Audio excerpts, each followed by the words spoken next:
fact, the number one job complaint, you all know what it is. I hear it every day in some organization. Number one job complaint, you can do 100 things right and not hear a darn thing about it. One thing wrong, they're right in your back. Have you heard that before? Which is the dumbest way of managing, leading anybody. We're out there working, doing fairly well, no one says a word, one mistake, jump in our case. Now, I don't know, maybe I'm naive, but in the last number of years, I've had close to 1 million people in programs. I've not heard one person tell me they've gone home, end of a day's work, and said, can't stand my job anymore, headed up to here. All I hear on the job are compliments, compliments, compliments. Yeah, they love me over there. Nobody complains about that. But it's not just work that's negative. Our whole culture has negativity running through it.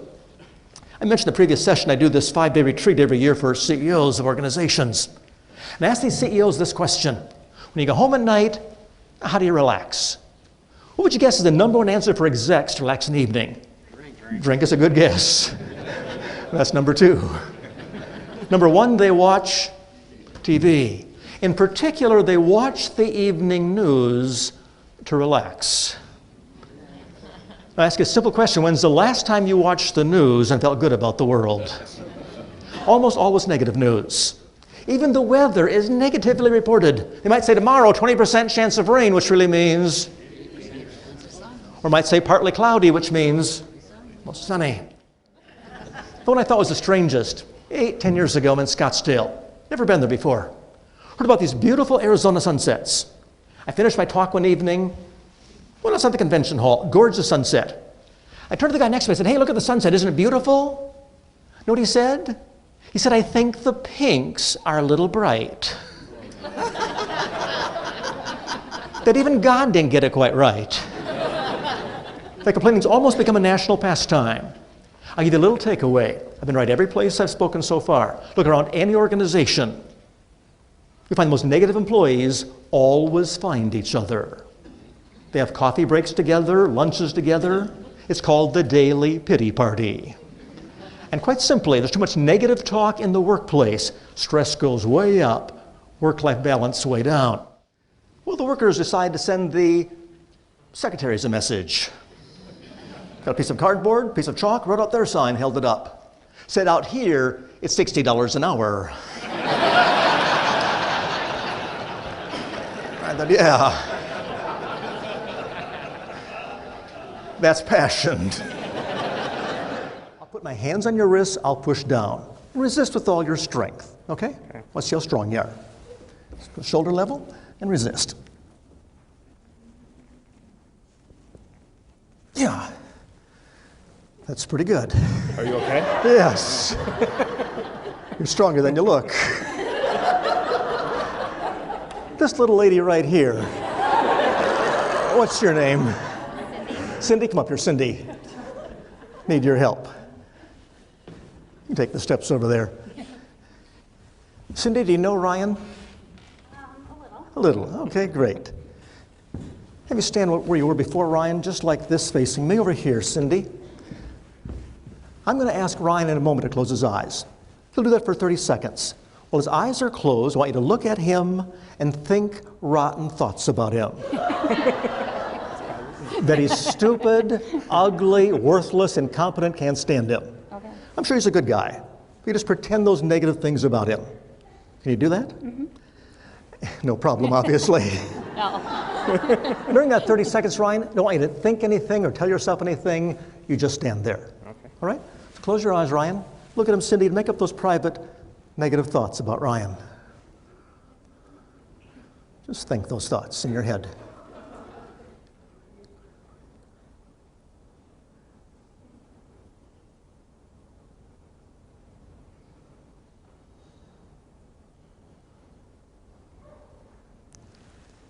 Okay, that's about 30 seconds. You can open your eyes. Did you think some of those thoughts? Mm-hmm. Good. I thought of a few things also. Please sit back down, Cindy. Like before, Ryan, just put your arms up there. The same thing, resist all your strength. You ready? And resist, please. And you're trying, aren't you? I was, yeah. Yes. Those are some juicy thoughts. And you see what happens. It always happens that way, not some trick or gimmick. Dr. Diamond says it takes 30 seconds of thinking a negative thought about a person to zap their energy, kill off their performance. To me, that's scary stuff. It means you go to work someday, not doing your own positive thoughts, around some negative thinking folks who are shooting darts at you, and by 12 o'clock you feel tired, 5 o'clock dead. A couple lessons here. Other people's thoughts may be hurting your performance, maybe your thoughts hurting their performance. More importantly, you have the power to push it aside with your own positive input. Would you thank Ryan for being a good sport? Thanks, Ryan. Appreciate it. Thanks. We have millions of folks across this country in jobs that pay the bills, get them by, but never gave a thought to their purpose in life, what difference they want to make. And as a result, we have millions who say things like this: well, just got 7 more years, 4 months, and 2 days, and I'm out of here. Never quite figured out their values. And once you know what you love, what you value, second got to live by what you value. I really was impressed with Dr. Zimmerman. I think he was fantastic. I think he was very authentic, and he inspired me. It's awesome. It's connecting with every single person. Definitely got my attention and kept me focused. I liked it. And somebody said this lutefisk left, so what is that lutefisk? Well, how do you describe lutefisk to somebody? I finally told this one group, well, lutefisk is a fish that Norwegians put butter on, and Swedes put cheese, and cats put sand.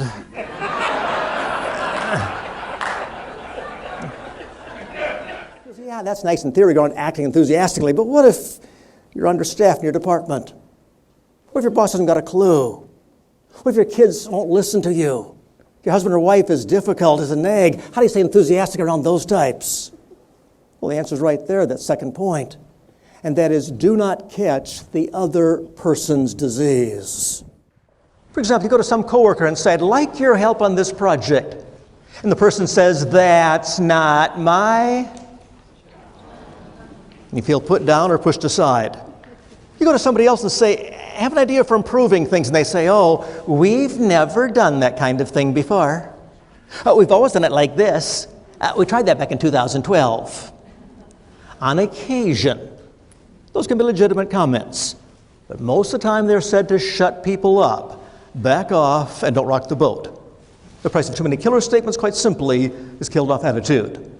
Let's work on this. Would you stand up, please? And the question is this. The question is, of those killer statements on page 9 and 10, which of the killers have you heard people say before? I don't care if it's Johnson Bank, someplace else. Which ones have you heard before? Talk to your partner, please.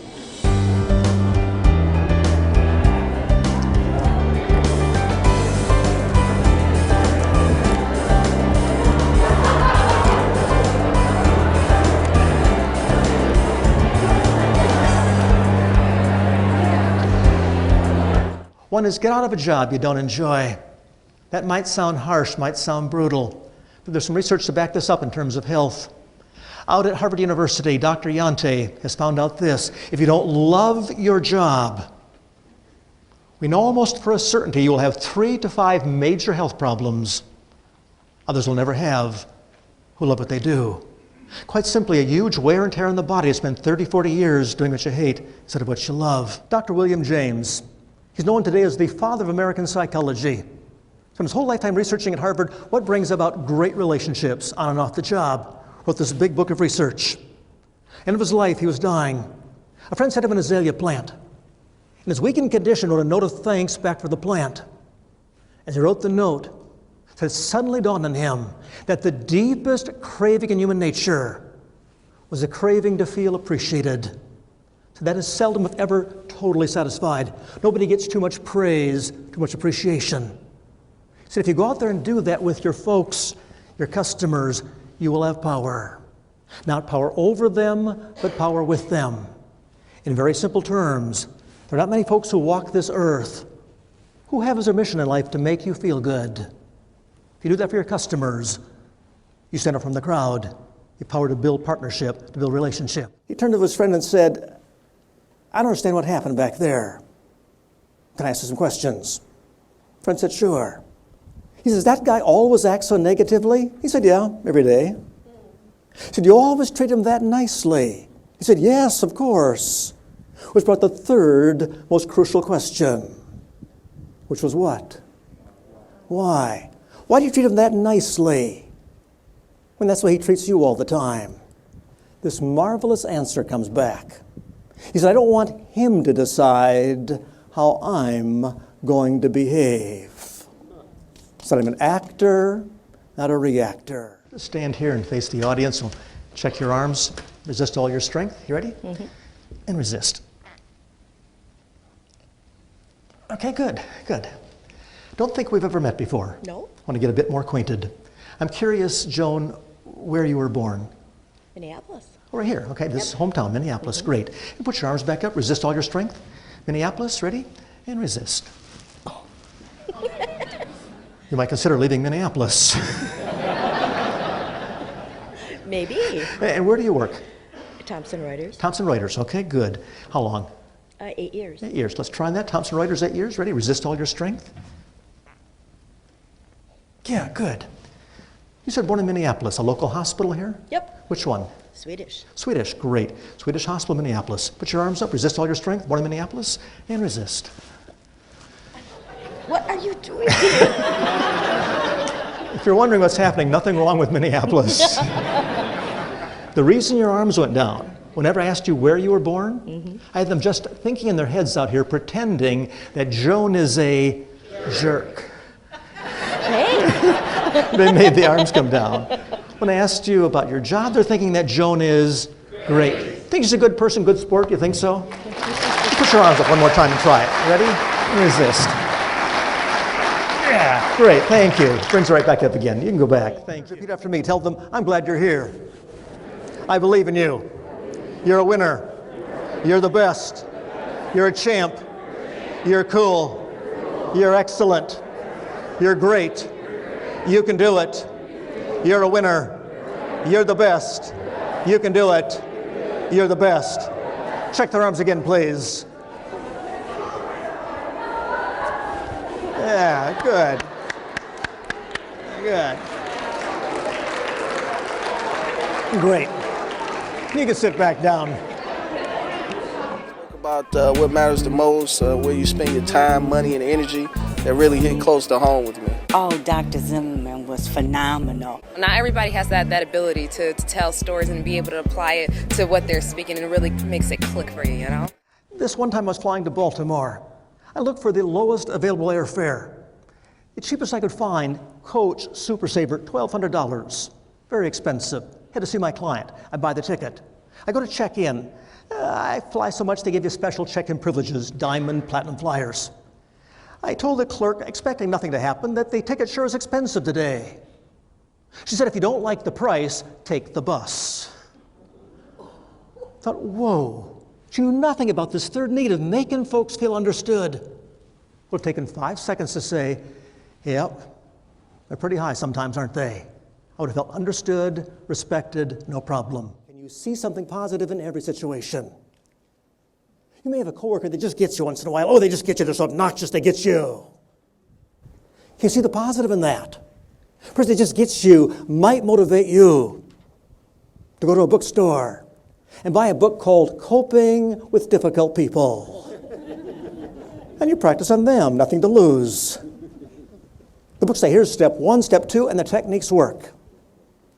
But some folks won't read the books, just complain for 5 years. They drive me crazy when it could be a learning opportunity. You see the positive, you maintain the attitude. I've actually discovered what I call the 50 most common killer thoughts and statements uttered on a job. If you will take those 50 statements, give them to everybody on your team, challenge the folks not to say one single one of these comments during the next hour discussion. You begin changing things from negative to positive. Help me out. Which of those killers have you heard people say before? Yeah, probably heard all of them. Which ones have you heard most often? Number 15 says, don't have enough help. I said that. You said that, yes. Other ones you've heard quite a bit. That's not my job. Another one might be, 19 says, don't have the authority. I often think to myself, if we're going to be negative, at least be efficient. Give the list to everybody in the organization. Whenever they bring up a new idea, say, look at the list. 12, 22, 41, just quote numbers and save time. We can work with people. If we don't like them or agree with them, if we know they mean what they say, they follow through, keep their promises. You tell a colleague, I'll get back to you. Just made a promise. Whether right or wrong, employees do keep score. To go back and say, oh, I'm sorry, I got busy, I forgot, doesn't show respect. If you write down every promise you make on a piece of paper, your Google Calendar, you write them down, you cross them off, you do that. One of my clients, British Airways, a little change in meeting this need brought a huge dividend. For a long time, they were not a great airlines. Then they told their ticket agents, keep all things the same except add one detail in your service. Use the customer's name. When you get back the ticket, use their name. It might be, have a great trip, Mr. Johnson. Hope you enjoy British Airways, Miss Wilson. In the 30 days they tried that, their customer satisfaction scores rose a phenomenal 60%. I don't know about you. I can count on one hand the places I do business that uses my name. People say, well, that's a lot to remember, all the names. Not really. When we buy things these days, usually pay by what? Credit card, check, name's right there. Most don't use it. I'm amazed. I'll be at some Target store. I might ask the clerk, how you doing today, Mary? She might say, how'd you know my name? Name tag on for 5 years, no, never ever used it. Make them feel welcome. For example, I eat a lot of meals on the road. I look forward to a nice meal in the evening. I stopped at this one restaurant. I asked the waiter what he recommended. He gave me the name of 2 other restaurants. I went, whoa, when he said, gotcha. I'll give you good service, you'll be happy. And of course, I liked him more, you got a bigger tip. Putting fun in the workplace, a few seconds here or there. Got kids like that? Never forget. Remember when I was in 2nd grade, we'd line up on the playground every day to buy a milk ticket. It cost us 2 cents back then. One kid on the playground, Mike Fensky, forgot his milk money. I loaned him 2 cents. He has never paid me back. It's true. Never forget the promises. And I really believe that all of your customers, all of your teammates, even your family members, carry invisible signs around their necks. The sign says, make me feel important. Most effective people do exactly that. He says, bow our heads. Let's thank the Lord for dinner. He prayed, opened his eyes. The room was empty. The moral of the story is quite simple. Coming to the program today is just step 1, learning the payoff principle. Where the payoffs take place is putting those things into action. Thanks for being here, being good sports. Thanks so much. Thank you.